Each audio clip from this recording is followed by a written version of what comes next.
were talking about your role in Ukraine. So you were talking about how you moved to Ukraine in 2010. Do you want to just tell us how you chose Ukraine? Yeah, so I'm an American. And I was living on the West Coast, and I was managing a team of developers in Ukraine for a company back at the time, and I found that to be really hard. There's a 10-hour time difference between the West Coast and Eastern Europe, and I decided to go spend 3 months in Kiev with my team.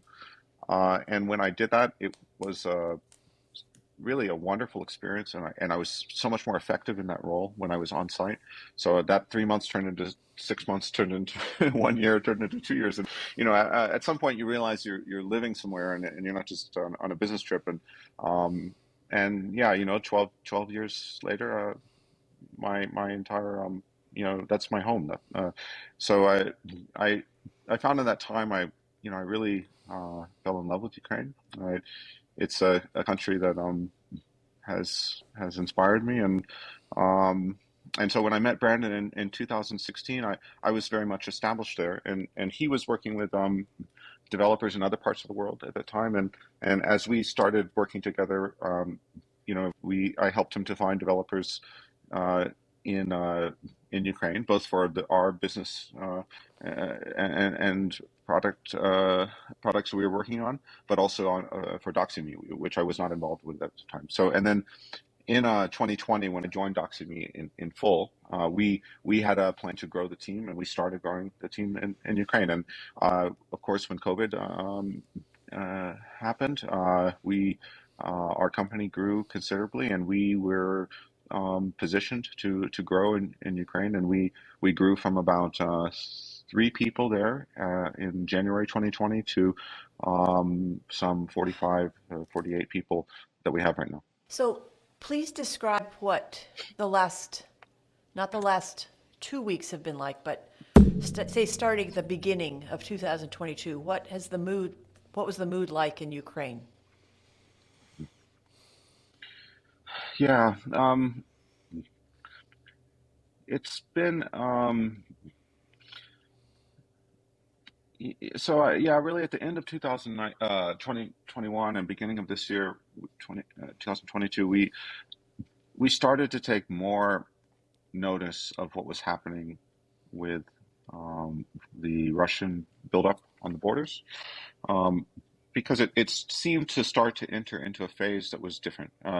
I should say that we in Ukraine have for years been threatened by the Russians.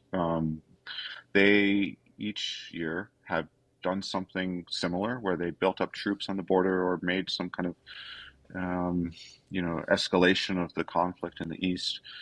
And so Ukraine has been careful not to panic in response to those things. So and even though there has been a war really already in eastern Ukraine since 2014, you would never feel it in Kiev. You There was I think a determination to build the country and live life like normally, and to sort of keep that conflict isolated in the east, and everybody really endeavored to embrace that, and not to sort of be shaken or respond to kind of the threats it seemed were coming from Russia, year after year. So even as early as middle of last year, there was a buildup of troops on the border, and we observed it and we were aware of it, but we were careful not to over respond to it. But in the beginning of 2022, it seemed to be going to be much bigger than that. And the American government started to issue some warnings. And as a as a I'm kind of positioned in a unique place, because I understand. I'm living in Ukraine, and I understand how all the Ukrainians feel about the situation. And at the same time, I'm an American, and I'm consuming a lot of Yeah. American media, and I talk to a lot of Americans. So, on one hand, the Ukrainians were just dismissive of it, to be honest, in early 2022, not to panic, not to overreact. This is just them saber rattling or whatnot. And the Americans were increasingly concerned. So um, I worked with my leadership team in Ukraine to put together a like disaster response plan, just to kind of protect ourselves against the potential, you know, of a conflict, a real conflict emerging. And through the end of January, most of our team did not really concern themselves too much with this. We surveyed our staff a couple times to kind of understand their willingness to relocate or their kind of level of concern. And I think the first time we only had 4 or 5 people even respond to the survey. Like it was a very low concern to people. But nonetheless, we put together this emergency response plan that involved leasing like a kind of mixed sort of apartment office space in Western Ukraine, and allocating some funds and other factors kind of to sort of respond to what we viewed at the time was a worst case scenario. And honestly, until probably we would have to check the exact dates, but until it was probably February 21st or 2nd when Putin gave a speech, a very disturbing speech where he spoke explicitly about his dismissal of the kind of the premise of the sovereignty of Ukraine. Before that speech, most of our colleagues still felt like that the Americans had been or were overreacting, that there were it was geopolitics, and that that something like this could not happen. And none of most of our colleagues had not taken any efforts to be prepared in the case of something like this. And in Ukraine, prior to that point, really, I talked to my neighbors. They were aware. Everybody was aware of the troop buildups and the risks that seemed to be happening. But there was a lot of the messaging from the government was everybody should, your sort of social responsibility is to stay calm and to not panic. And people felt like there was deliberate efforts by the Russians to cause panic, and that may even be their ultimate goal, was just to cause panic and cause economic crisis and whatever else. So people were quietly aware of the conflict, but it was the socially kind of like right thing to do was to not panic, was to live your life and to sort of defend Ukraine by being unified against the threats, right? Yeah. But an eerie thing that we noticed, like I noticed it myself, and I talked to some friends, and it was observed as well, that like in probably the first week of February, the Kiev sort of slowly was becoming less busy. Like the traffic was a little better, the the stores were a little less busy. You had this sense that people were sort of quietly, those who were ready to maybe were responding, were felt a little more concerned about the risks, were slowly maybe taking themselves and moving to their summer cottage, or maybe taking this time to take a vacation, and it was like the city was started to kind of have this sense that it was getting more empty. So there was like, I had this feeling at the time that even though people felt like maybe this social duty to be strong and not panic, that there was still this maybe less visible like concern, at least from a segment of the people. And what were you doing at that point? So we were really determined not to panic, but we were also really paying a lot of attention to the news. So with my family, in late January, we sort of identified what our like line was, what we felt was the line that would the indicator we would use to decide whether we should do something different. We did kind of put some time into just preparing. We put together some supplies. We got our documents in order, and just sort of prepared things in case we would decide to leave. And we have some friends in different large international organizations, including like some UN organizations, and we decided we were going to watch what those organizations were doing, and if those organizations started to uh, remove their staff, then we would follow in suit. So, and that is what happened actually. So around the February, it had to have been like the 12th or 13th. No, it's on the 13th. Um, we ended up in response to something that one of these organizations did. We decided to relocate ourselves to Lviv, Hmm. which is in Western Ukraine, uh, and we just packed up some stuff. Like we were kind of had the mindset of it being about a 2 or 3 weeks, right? That was the sort of level of preparation we did. And we drove to Lviv, and we were there for a week. And when we first got there, we were one of the first people there, and our friends thought we were panicking and or overreacting, and our colleagues thought we were overreacting. But we spent about a week there, and we were happy to be in Lviv. But then, things unfortunately escalated much further, and we were very grateful that we were prepared.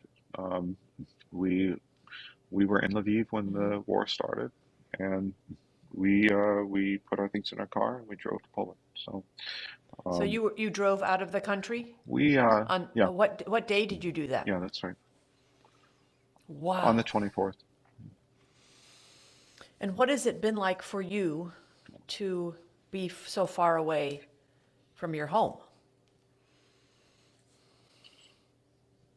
It's it's not the distance exactly, because we travel a lot, and we like to be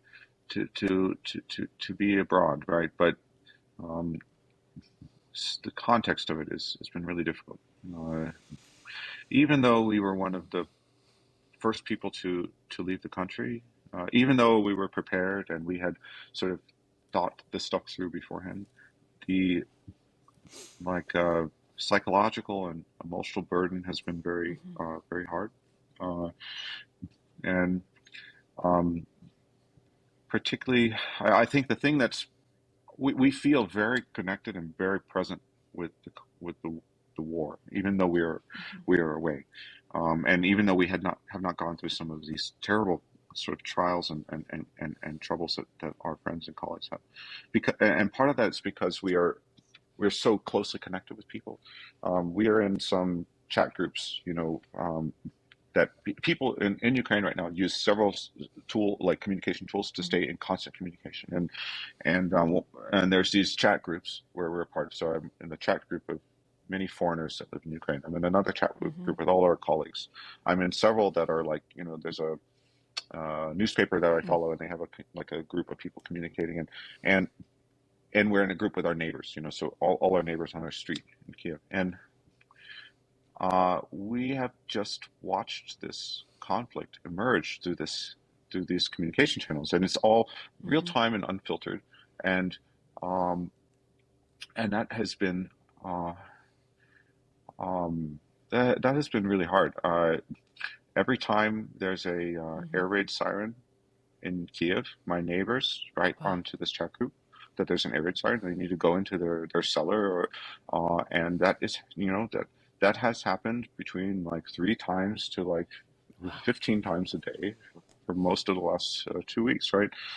Um, I had a very surreal experience, uh, 10 days ago, like towards the beginning of the war, where we were in Poland, and we were kind of trying to get just sort of just this is like 2 days after we left, or one day. We were just trying to get acclimated, and I went out to dinner, and we were sitting at dinner in this restaurant in Poland, and had a glass of wine, and we were chatting, and the people in the room were, glasses are clinking and people are laughing. It's just a completely normal like dinner experience, and I glance at my phone, and on this chat with our colleagues, somebody is writing, there's an air raid siren in Kiev, and one of our colleagues, Peter, he's writing, what do I do? I'm like, what do I do? And our other colleagues are like, Peter, you need to go to the bomb shelter. And Peter's like, I don't know where the bomb shelter is. I don't know where it is. What do I do? And somebody's like, here's a map, Peter. You have to go. And like this is like all unfolding directly in front of me in real time. And at the same time, like I'm in this restaurant, and it's like a completely different world. And it was surreal, and it was really difficult. Like I felt like I'm like literally watching these people that I know very well, that I have very close personal relationship with, um, struggling with this really difficult, dangerous situation, and all I can do is sit there and watch. Like there's nothing I can do to help, uh, and um, and at that time, there's so many terrible stories of people having, like, from people being trapped on the highway, or um, people not people trying to escape different parts of the country that were under direct attack, um, or um, uh, places that I know very well in Kiev being bombed and destroyed, like symbols of the city, symbols of the country being just brutally destroyed. Or our colleague, Natalia, who crossed the border with her kids, and on foot, walking 12 kilometers in Wow. the night, and being, it was just it has been, even though I have not personally had to go through those things, I feel the burden of them very directly, because it is also real, because these are people that I have spent 2 years Yeah. working and talking to every day. Um, So Heath, yeah. of the 48 employees, do you have a sense of how they're distributed right now, where they are? Yeah, we have a good sense because we have a spreadsheet. We've we've been very fortunate to have put this effort into this emergency response, because it really prepared us to help our staff as much as we could. And part of that is we have different people who were already in Lviv, kind of as a precaution, and they were put right into motion to sort of act as coordinators. And we have a spreadsheet that tracks the location of everyone that we work with in Ukraine. I would have to pull it up to get the exact numbers, but at this point, the majority of our staff are, so we have maybe like 12 or 13 of those people are in what we call green zone, which is out of Ukraine. So they've managed to go to Western Europe, or Turkey or somewhere. Uh, if I recall correctly, there's another like 30 or so that are in like yellow zone, which means they're in Western Ukraine. They're in like, it's safe now, but it's still like, the conflict is not, the conflict changes, so they're in Western Ukraine, maybe they're in the Carpathians, which is the mountains there, and they're sort of in some stable situation. They have like maybe found a place to stay and whatnot. And they're also maybe have internet and whatnot. And then we have another, I guess it would be like I'm getting the numbers a little off here. There's maybe like there's, I think, 5 or 8 people there in what we call red zone, which means they're close to the conflict. They're in the Kiev like Oblast, which is sort of the region, but they're not like directly in these like war zones. And there was one person who was like really, who I believe is still in Kiev, but he intends to leave still. So I think that we're really down to just one person that we feel is in like imminent danger. When you talk to people in the States about this conflict, what is it that you want them to know that you can share with us because of your unique perspective? When I went to Ukraine, well, actually, when I started to travel a lot, I was one of the biggest things I took away from, and I've traveled quite a bit to some 60 something countries. I've spent a lot of time just in all sorts of places. And one of the things I've taken away from that is that when you go to different countries, even the most, you know, different from our world in the U.S., um, fundamentally, people want the same thing. Like they want to live They want to be close with their family. They want to have gainful employment. They want to celebrate the important things in their lives. They want to have a secure home, and that's true just everywhere. And when I moved to Ukraine, I found there were many things about the country that were appealing to me, and that was quite different from the U.S. Right? But but I have grown to see that Ukrainians are really fundamentally they're very similar to Americans. And Ukrainians culturally also are very they understand Americans understand Ukrainians, and there's a great kind of sense of understanding there. And I think I guess like sometimes in the U.S. we see these conflicts abroad, and it looks like another world, I guess. And I can't emphasize how much if an average American were to find themselves in Kiev, how similar that space would seem. That it's a city with coffee shops and and supermarkets and everything else. And yes, it has its European charm and everything else, but it's very um, it's a very recognizable place, and it really gives you this sense that these are people that are living their lives very just like people in the U.S. and they're facing um, this really horrible experience uh, in a way that I think is very very understandable to Americans. So it's sometimes when we see these things on the television, or we see these, you see a lot of things on fire and a lot of um, people, and it almost starts to look like a different place. But uh, you have to understand that those spaces were very normal spaces Right. just 2 weeks ago. This is like just apartment buildings, and so it's yeah. I I also would like to mention that there is a you know something really interesting about the U.S.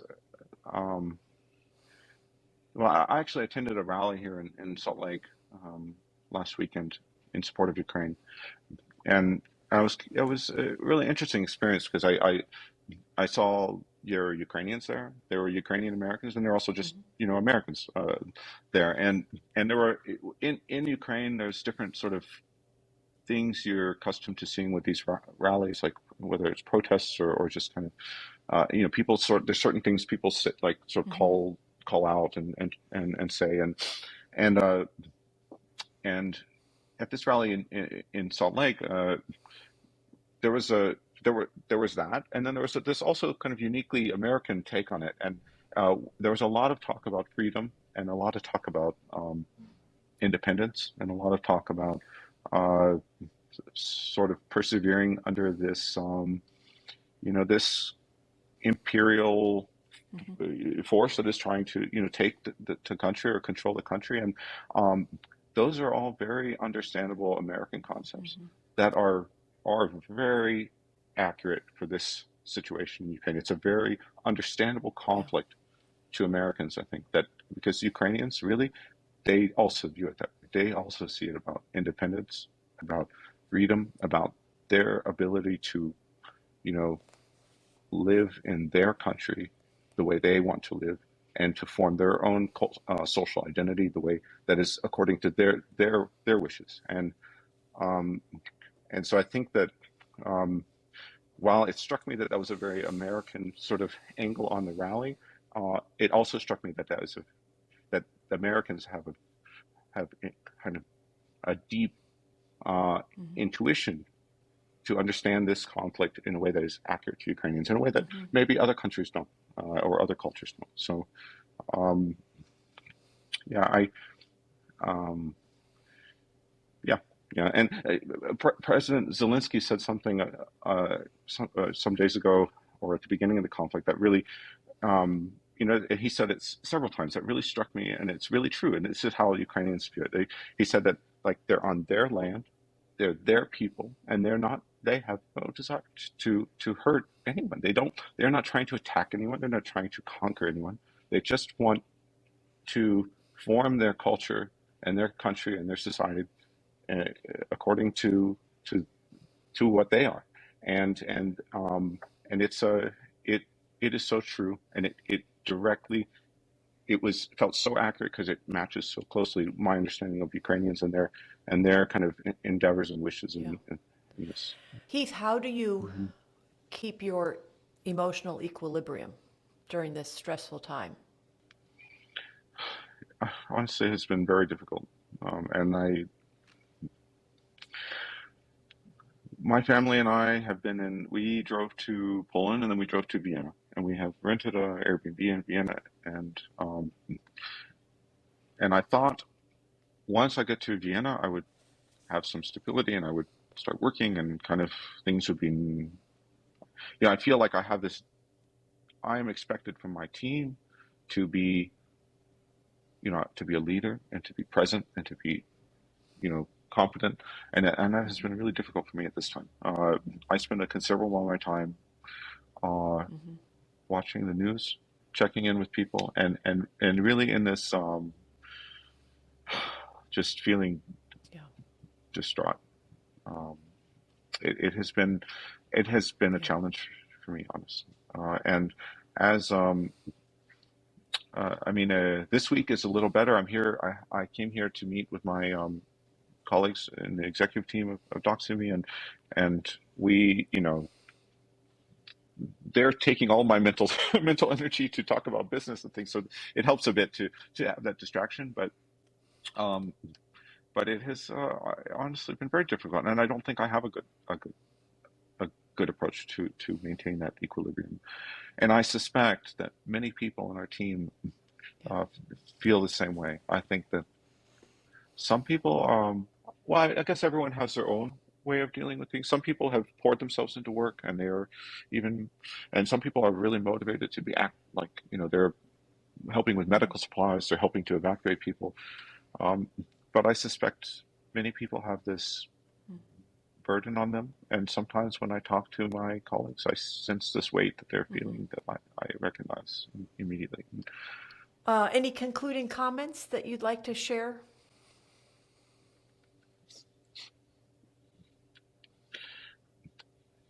I will say something that I've said before, but not. I have been really impressed with um, what the U.S. government has done in this conflict. Uh, I, I I think that at the beginning there was a lot of concern that there was some they were overreacting, or the communication was very hard to make sense of. But uh, if we look at what happened, it feels like the U.S. has really supported Ukraine, and the fact that I